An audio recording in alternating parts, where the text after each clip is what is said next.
Welcome back to All Things Ag. Today we're going to get an update about the screwworm from the Texas Tech Veterinarian School. I've got Chad and Jennifer here with me today, and so we're going to kind of go over a little bit of an overview of what this is and how it is affecting our state. So if you guys want to go ahead and kind of give me that overview and what people should know about this. Sounds good. Thanks so much for providing us the opportunity to speak with you today. So we are certainly very involved in screwworm work. Even though it has not come into the United States, at this point we are preparing in lots of ways to ensure that we are ready to deal with this pest should it occur here. Okay. And how close is it to our border right now? It's about 200 miles from our border has been the latest cases that have been reported. Okay. And 200 miles from our border, is that extremely concerning right now, or what is kind of happening with that? Yeah, so the proximity, of course, is important. The flies certainly cannot fly that distance, but they can travel on animals should those animals be infested. And so that makes us concerned that we need to be watching the border and ensuring that we have the appropriate quarantines in place to ensure the animals are not crossing the border that are infested. Okay. And so with this season, supposedly supposed to be the colder season, even though we haven't really got into that, colder weather. We had a little bit of a winter storm, but it didn't last long. Cold weather, will that help kind of stop or slow the disease process, or is that something that doesn't really affect it?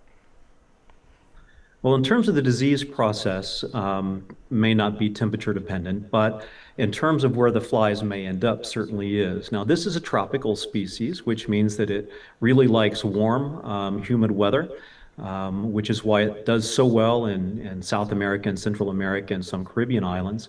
But that also means those more tropical climes in the southern part of Texas are also potentially optimal, and also along the southern border of the U.S. in many places.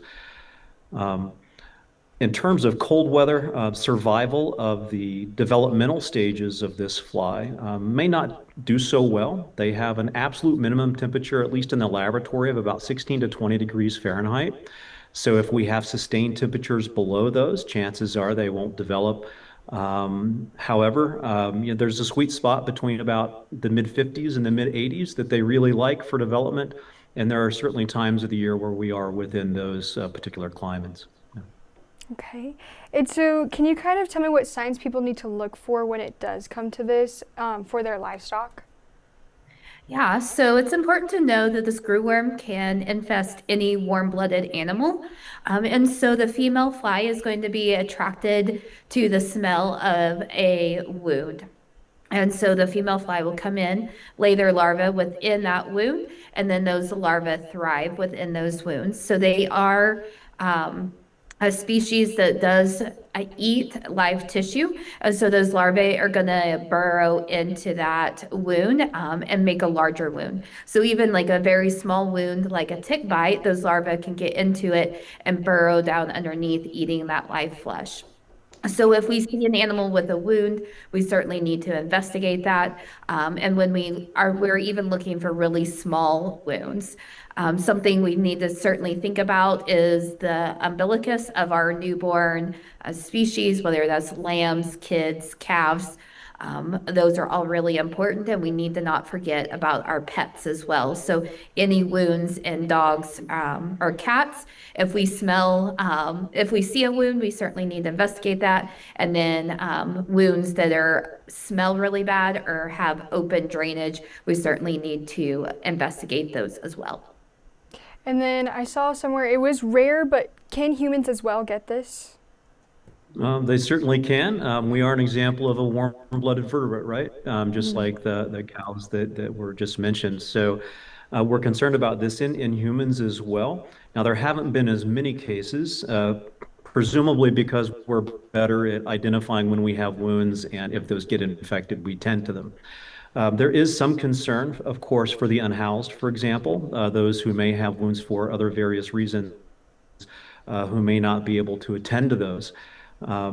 Of the several hundred cases which have occurred in Mexico, there are very few which have been human. Of those which have occurred in Central and South America, there are about 1,200 cases or so of human, but that's out of about 150,000 total cases. So it is relatively rare, but it certainly can happen in humans. And it can also happen in wildlife as well, which is a concern because we can't monitor those nearly as closely as we can things on a feedlot, for example. And so during the rutting season, when the male deer, for example, are fighting and oftentimes give wounds, that's a concern. When wildlife, give birth as well, the umbilical cord can become infested. And so those same concerns that we would see with livestock also occur in wildlife. They're just not monitored to the same degree. Okay. Okay. And can you explain Governor Greg Abbott issuing a disaster declaration and what this means for us? Sure. Without speaking for the governor's office in terms of making that decision, what these sorts of disaster sorts of things do is provide funding for planning, funding that can be utilized in emergency situations. It helps mobilize a response.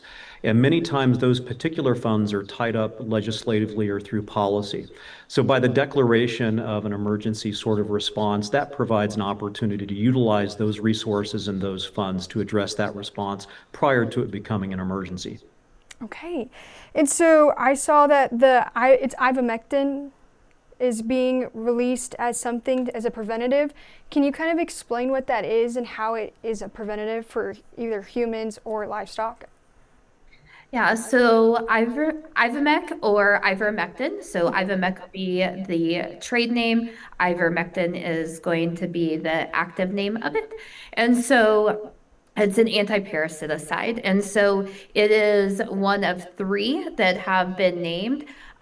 Drugs that have been named as preventative or treatments for New World screwworm. So the others, Dectomex, received conditional licensing for the prevention and treatment of screwworm, along with Exalt, which is a new product from Merck.